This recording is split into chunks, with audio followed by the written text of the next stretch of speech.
right, time for another Bama and Bourbon. Welcome in with Aaron Suttles from Alabama. I am Lance Taylor from the Next Round, where we talk bourbon and we talk Alabama football. And what a weekend it was in Tuscaloosa. Brian Denny, you were there. Yeah. We will get into that. It is always brought to you, Bama and Bourbon, by our friends. Title sponsor, mybookie.ag. Use that code Next Round, double your initial deposit. That's right, MyBookie will double your initial deposit when you use the code Next Round. That's simple. Football season in full effect, so is winning season, and you can do it right now with our friends at mybookie.ag. Amador Cab Finish Classic Bourbon.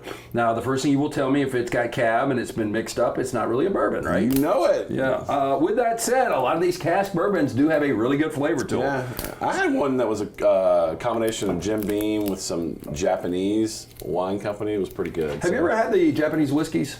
I have. For me, the ones that I've had, they're a little too peaty, almost like Scotch to me. And so I agree. Not my favorite. I just my palate is not refined enough yet for yeah, Scotch. you can definitely smell some of the cab. Like I was a Pinot guy for a while, and now I drink a lot of different red blends and stuff. I'm more of a cab guy. Yeah, I like Malbecs. I like Malbecs too. Yeah. You're sounding a little scratchy today. Hopefully this is going to be old school West. Yeah. We were talking Taylor Sheridan earlier, so maybe this is your Yellowstone moment. I'm hoping this coats my throat, because I'm not. Good healthy pour. Cheers, by the way. Cheers. So Kayla DeBoer, just when people maybe question the hire, is he over his head? This guy could do it on the West Coast. He's done nothing but open the season 4-0, and he is now, for the first time in his career, the number one team in college football at the FBS level. Yeah. So now, if you look back, since 2008, Alabama's been number one in the season in every year except 2022 or 2023. Oh, is that right? Yeah. Yeah, I guess that's right. So now, to the start of a new streak, it's never going to be broken, but like every year since 2008, Alabama's been number one in the polls in some point of the season except for 2023. Yeah, and the only thing that kept them out of it last year was the loss to Michigan. I guess if they would have beat Michigan, they would have gone in as the number one team against Washington. Yeah. Pretty crazy. What's also crazy is the game's 30-7 at halftime. You asked me before we started rolling here, did I stay around for the game? I left Friday night, came back. I was like, it's too crazy. But if I would have been there at 37, I'm very known for leaving sporting events at halftime. I would have been out of there at 100% just to beat the traffic, and I wouldn't have seen the incredible comeback. I probably would have missed some of the action. And sitting on my couch, the final 30 minutes, if you're an Alabama fan, the first 30 minutes was a display of just dominance. And then the final 30 minutes was it ended up being just so much excitement, such a great game. Everybody is still talking about this game from Saturday night. And you should be. I mean, and people that don't really talk that much about college football, it's talking about it's the game of the year. I don't know how it can possibly be topped. You talk about two programs, and I tweeted this out. They bring out the best in each other. They really do. I mean, Georgia's just always on the short stick of a really good game. I mean, and I wrote this after. Think about the different ways Alabama's broken their hearts. I mean, the 2012 SEC Championship game is the best SEC Championship game I've ever covered. I mean, 18 would be close, but Alabama barely hangs on and beats Georgia after a late Amari Cooper touchdown. I left that game, by the way, because I thought I don't know if you've ever heard this story, the interception that got overturned. Yeah, it was over. I was running out the door, and then I get a call from my ex-wife, and she's like, can you believe that Georgia didn't get in? I was like, what are you talking about? She was like, oh, so you didn't see it? I didn't see it. I missed Amari Cooper's touchdown. I was on the elevator in I guess that was Georgia Dome heading down. So yeah, it was. The point is, Alabama's already sort of had Georgia's number, and we talked about it last week. I felt good in Alabama's chances, and Georgia's it's a quality program. It tells you the character of a team that you don't quit, and they kept competing. And we see that from Alabama a lot. Even when they get beat, they generally don't lay over or just roll over and die. And it was a top 5 sporting experience for me all time. Yeah, and I think, and I was jealous sitting there, and it was actually before Georgia took their only lead of the night.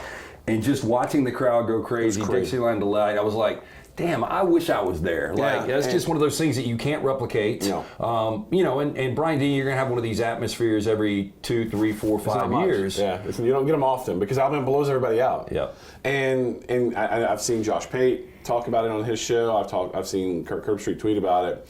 The atmosphere they've created there, I've crapped on the home crowd sometimes because it's not what it should be. But I go back to they rise up for big games, but they don't get a lot of big games because they beat everybody. They blow them out.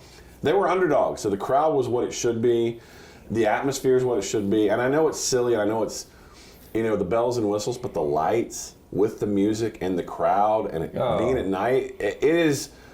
Well, it's special. I think two things. I think first of all, now where you can go out and buy a 65-inch TV for $300, and you can watch the game in 4K, which I did Friday night or Saturday night. That's hard to beat that experience. So you've got to be able to draw the everyday guy in entertainment value for the stadium experience, but also for the recruits. What that does for those recruits to come in there and see that kind of stage, and then on Sunday mornings when NFL shows are talking about that game instead of actually talking about the games they're previewing, it's pretty incredible. And that's exactly what happened Sunday morning when Rex Ryan came out and said, "Why in the hell is this Jalen Milroe guy not the #1 overall pick?" Well, and you talk about it.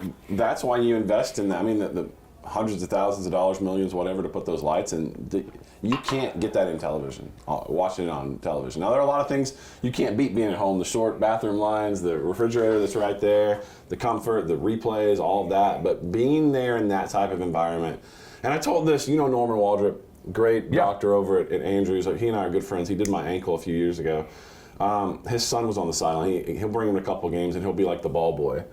And I saw him after the game. I saw his son after the game, and I went up to Norman.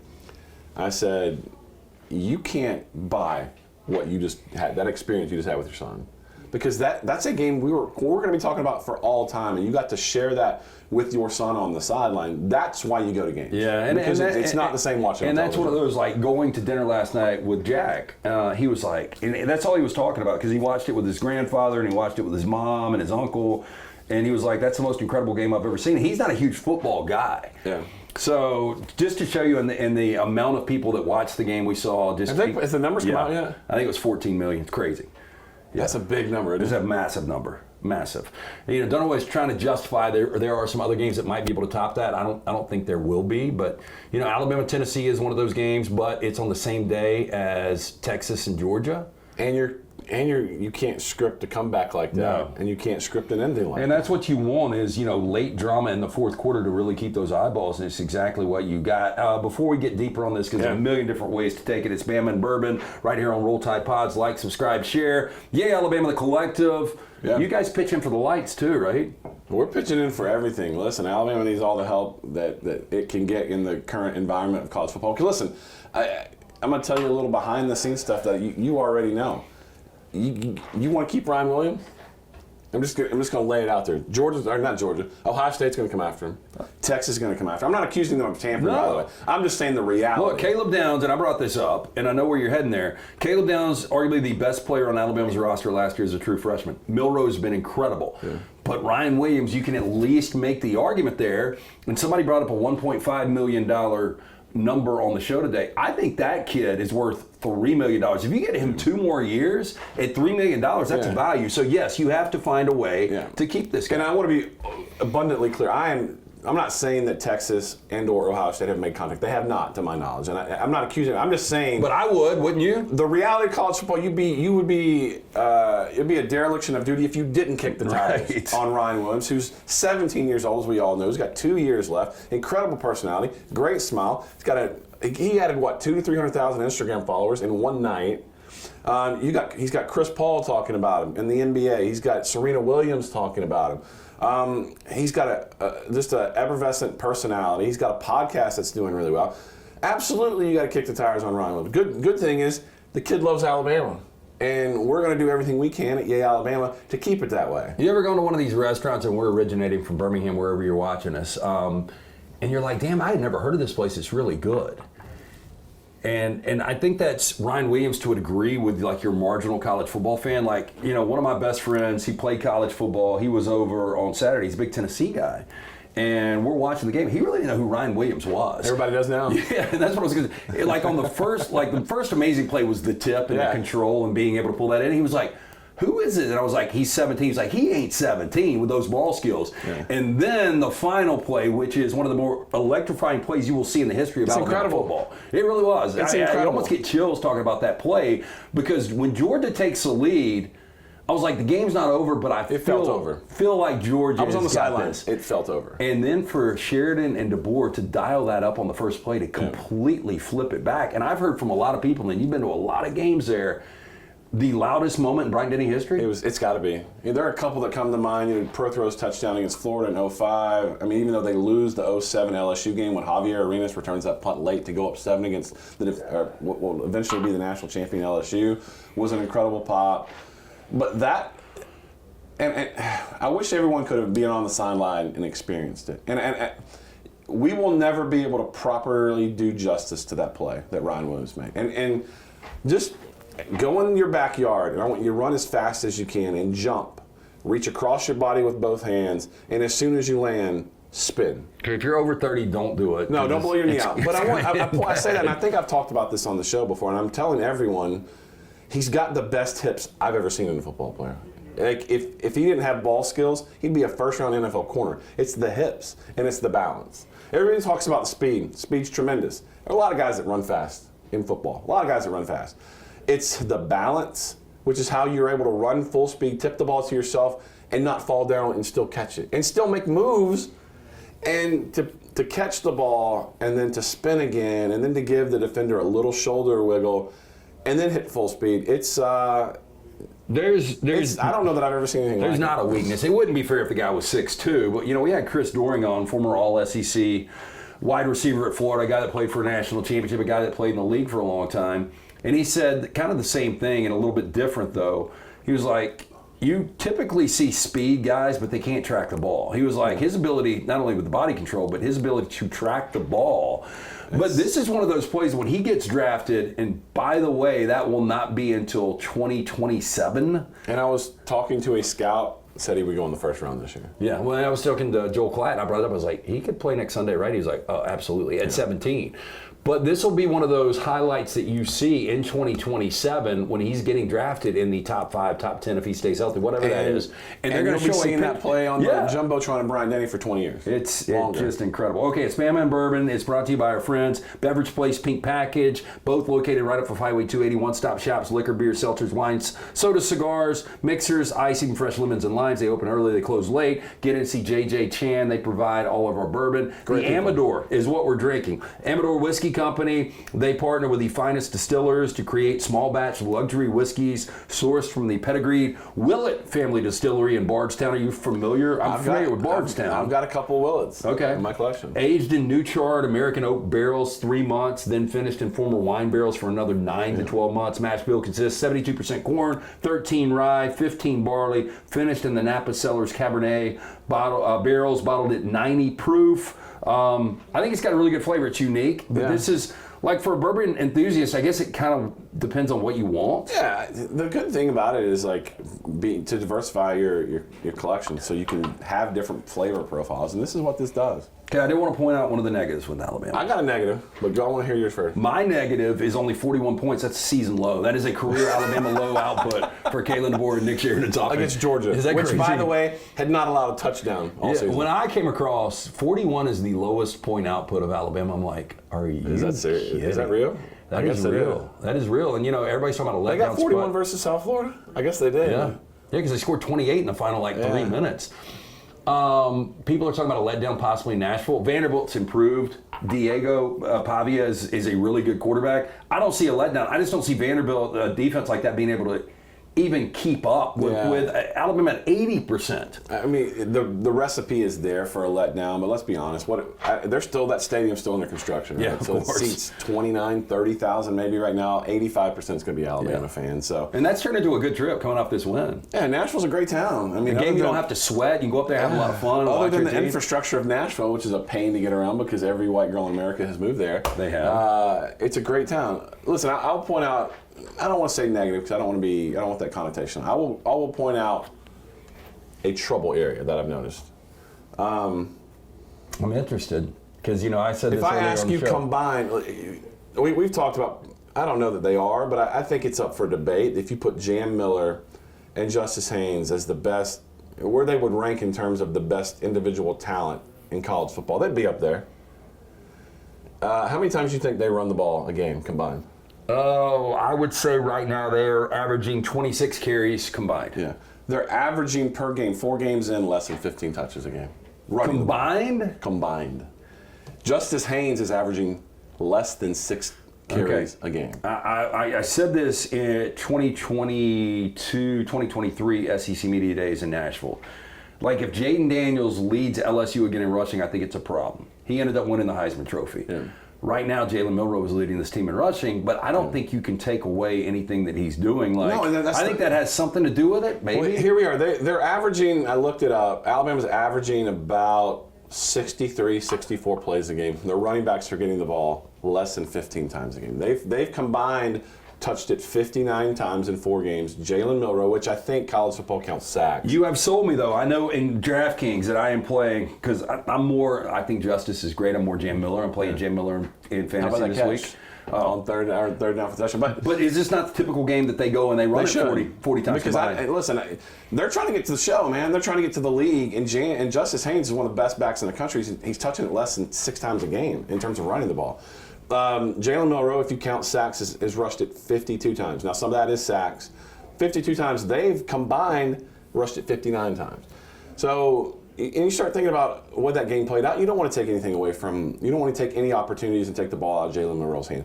But there are times you got to give the ball to your running backs, because we saw Kentucky make some push right up the middle on Georgia, and we didn't see that a lot. And so if there's a sore spot in this offense, I think they have got to find a way to run the ball with their running backs more. And they did have 173. Again, it's a rich person's problem. Well, and I brought this up on the show earlier today on the next round. I was like, I am shocked that even though they're 4-0, that we're this deep into October or rolling into October, and you haven't heard Alabama fans complain about either Kane Womack or Nick Sheridan. Yeah. So that's positive. Now, Brown did point out, without that 75-yard grab, if that ends up being a 4-and-out and Bama loses the game, they're probably complaining about both those guys. And I think that stat gets more magnified. Yeah. I think what Carson Beck was able to completely do a 180 in the second half and have a lot of success, especially on Zaven Smith. And I'll point this out, they did, and I'm not taking anything away from Georgia, but I have heard a lot of Georgia apologists talk about they won 2.5 quarters of the game, and that's fair to talk about. The strategy was completely different with 30-7, though. Yes. Alabama's defense was great on third down. Yeah, not on fourth down. But not on fourth down. And when you put a team like Georgia with their talents back up against the wall where they have to go for it, and you throw in some inopportune penalties too. I will say this, though, even in a regular game, and the late Mike Leach was asked about this because there was a high school, I think in Kentucky or Texas, that didn't have a punter, and they would go for it every fourth down. And their conversion rate, like, it worked out the analytics, and I'm surprised we haven't seen somebody try this at the college level, but they asked Mike Leach about it, and he was like, it's really not a bad idea if you went for it, depending on fourth and manageable, like 4th and 6 or less, depending on where you are, if you're in plus territory, that kind of stuff. But I think it would be fascinating, and my point was going to be, when you're going against a quarterback like Carson Beck, and I know he struggled the first 30 minutes of the game, but if you give him an extra down, success rate's going to go up. It is difficult to get a team off the field in 3 downs. You give them an extra down, and that's one of my point is that in the second half, when they didn't get it on third down in the second half, they went for it every single time. So, and then your defense starts to wear out. And then Alabama had an opportunity up 5, and they had a 4th and 1, and a lot of people wanted them to go for it. And I thought they should have. I thought they should have too.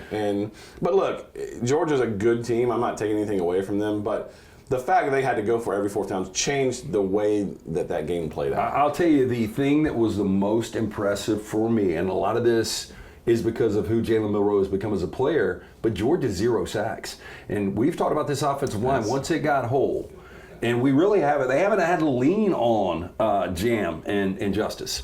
And you've seen the play where Caden Proctor blocks 2 guys coming off the left edge at once. Yeah.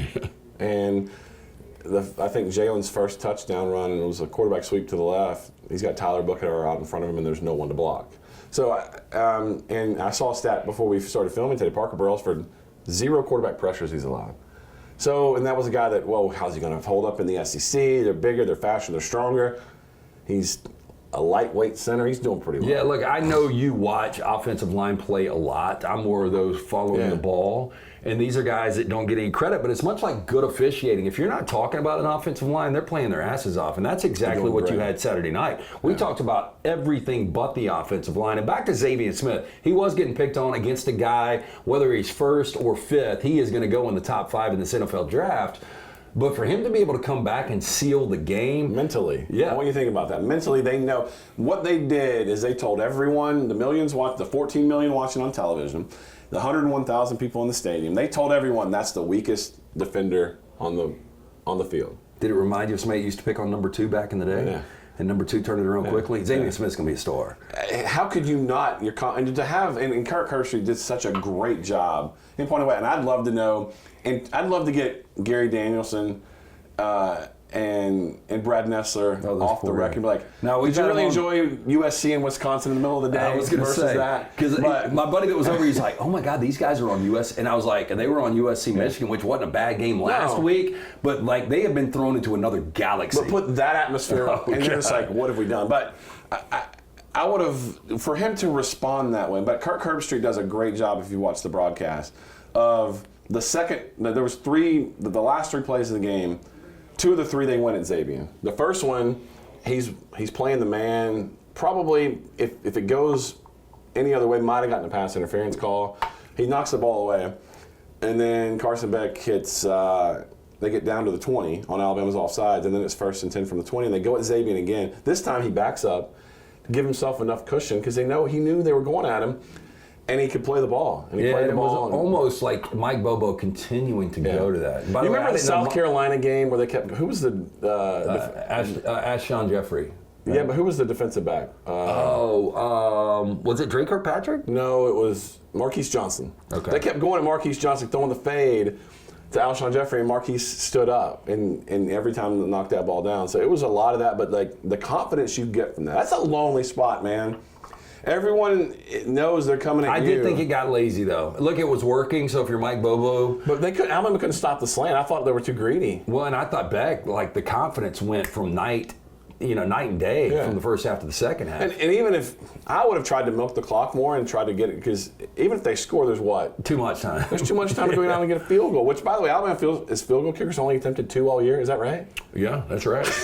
Yeah, and the first one was last week. And he's missed one, so I was thinking, I agree.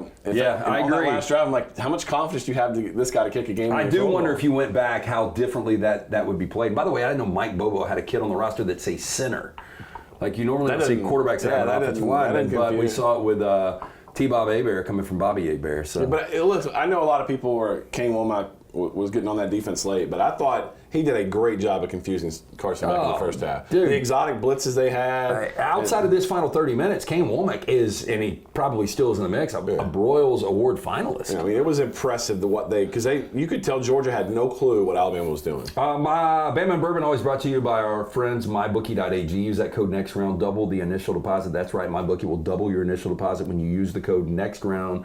Winning season is here with our friends at MyBookie.ag. Always brought to you by the Beverage Place, Pink Package, Get NC Chan, JJ, the fine folks. The Amador, I like it. This is one of those, I don't know when I break it out, maybe the first fire of the year, just drink it. It feels like ice. I'm kind of willing it with this long sleeve shirt. I want it. Does the voice, the throat feel a little bit better? It feels great. Yeah. Okay, I've got the warmness you get when you're drinking bourbon, and I know this is a whiskey. Lay off me. Yeah. But I got that. I got a nice feeling. Yeah, and you can tell like the coloring and maybe part of the bottle, but it brings in that cask It's color. a nice bottle shape too. When you talk about that. I agree. And we've just got highlighted out in California because I don't know why. Why is it California highlighted? Because this is from that's where the cab. Oh yeah. Cab barrels are from. Very good. Very very common sense there on your part.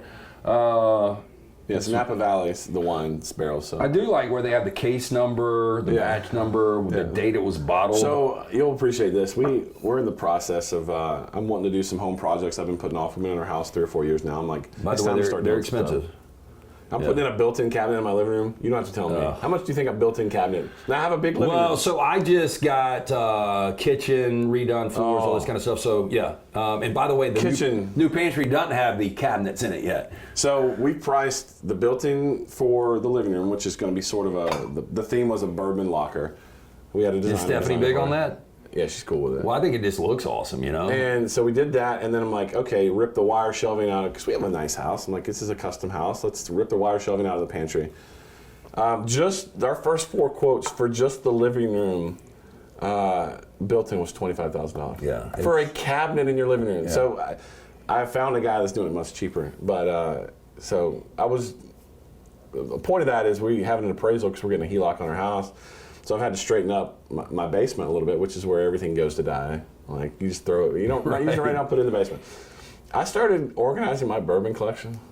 It's insanely. Like, well, I can't, so it's insane how because many you are bottles of much bourbon. more controlled. Like, I'll have a bunch of dudes over and we just get into the bourbon, and it's really only on the weekends. But that's the way you should do it. I have kids. But I bet guys you've aren't got. coming to my house. I probably have 40 bottles. I bet you have 75.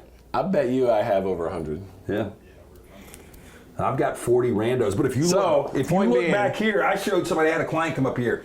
We have. No, we it's probably have impressive. 60 bottles here. So, and we have a tacky sweater Christmas party every year, and I break out bourbon just to get rid of some of it. Are we getting invited this year, by the way? You guys always get invited. You never show. I'll be there this year. I got to pick out the tacky sweater. Okay, so Vanderbilt this weekend. Again, coming off 41 points. The offense struggling. But I'm with you. I do. That's a good spot to get Justice some run. Yeah, so they've played Vanderbilt 3 times since 2010. They have outscored the Commodores 148-3 in those matchups. Let's see. Haven't even been 2008 was close. 59-0. That was. They almost ran for. I don't. Remember that was the Tua game where he spun around and threw that? It was 59-0. Yep. Anyway, I don't see a scare. You just want to stay healthy in this game. Yeah. South Carolina want to stay healthy. I don't see a scare there. I mean, Tennessee's the next test, right? I think that's going to be tough for Alabama to win. And I say that just the way Tennessee throws the football, the way they stretch you horizontally, just sets up for a lot of slants. And Alabama struggled all day against the slant versus Georgia. Yeah, and let's not forget, I mean, like, there was something different. Like, the regular season, I don't think has been diminished at all. You said it was one of the great atmospheres you've ever been involved in. Yeah, no doubt. But talking to Alabama and Georgia fans both before that game, they were like, we can absorb a loss. Yeah. Which you can, but let's not forget there are 4 automatic bids. The SEC only gets 1, so only one team from the SEC is going to be getting that bye and hosting the second round home game. So it is really important. Plus, let's draw a line in the sand that I don't want to cuss. I can cuss on this show. I know I can, but I won't.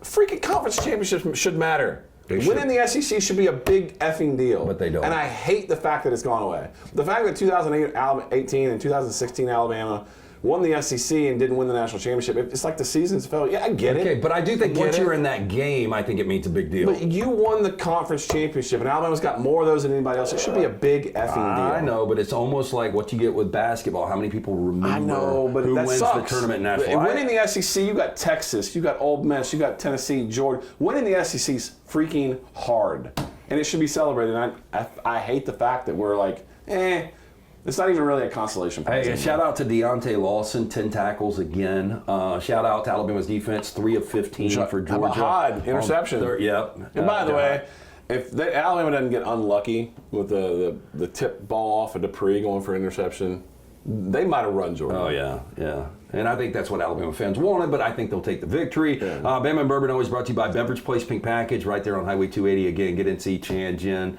JJ, all the fine folks there. Amador, we appreciate the whiskey/bourbon that was dropped.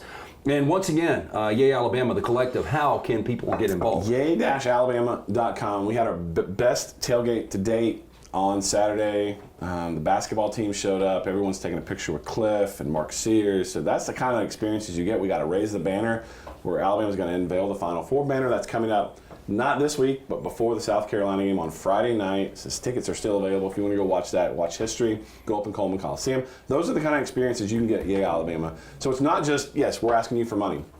Like, there's no denying that, but we're trying to give you a little bang for your buck. We got a new website. I'm doing a weekly series where I get an offensive analyst and a defensive analyst, and they're breaking down film. You're not going to get that anywhere else. So we're trying to at least give you a little bit of bang for your buck, while you also can walk away feeling good that I helped Alabama win a championship or compete for championships. So check us out, yay-alabama.com. And this is a podcast that Aaron and I both love. We've been doing it for years now, Bama and Bourbon. Please share, subscribe, Roll Tide Pods. We're going to get some merch. Always fun. We do need to get some merch. We've talked about that. I'm on the merchandise committee. I don't know where that stands. I got to sign that like a year and a half ago, and we've never done anything with it. But I will push for that, some Bama and Bourbon merch, because I think we could do some cool things with that. You guys have a great week. Make sure you check out mybookie.ag. The player props, sides, totals, everything in-game. You can bet it right there at mybookie.ag, where they will double your initial deposit when you put in that code. Next round, again, Beverage Place, Pink Package. We appreciate everything they do. Yay, Alabama. You guys have a wonderful week, and we will be back on probably talking about a 5-0 Alabama team. Should be coming off a win in Nashville. We'll see how that goes. But you guys have a incredible weekend. Pick up a bottle of this Amador from Beverage Place Pink Package. Again, like, subscribe, share. Right here on Roll Tide Pods, it is Bama and Bourbon.